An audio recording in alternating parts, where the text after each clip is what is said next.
müzik, uçak müzik.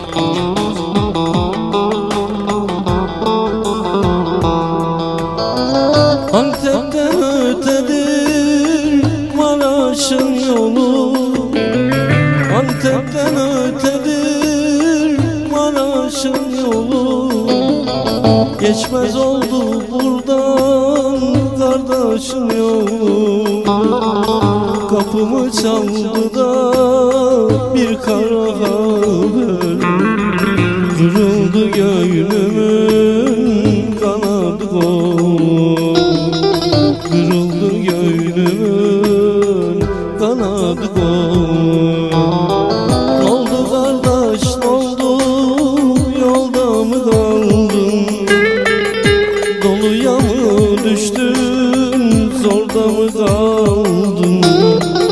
Bir zalim elinden yaramı aldın. Ölem kardeş ölem ölem, bağrım yanıyor. Oldu kardeş oldu oldu, yolda mı kaldın, doluya mı düştün, zorda mı kaldın? Bir zalim elinden yaramı aldın. Ölem kardeş ölem ölem, bağrım yanıyor.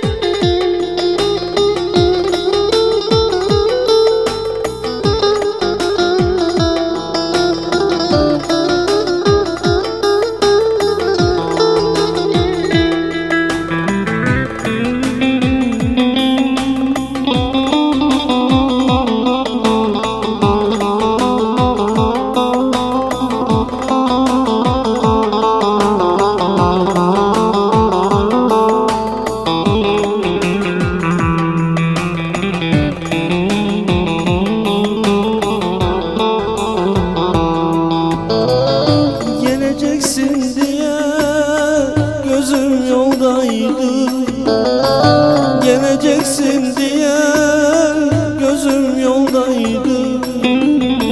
İçimdeki ateş o gün sondaydı. Nereye gittin kardeş, neydi acelen?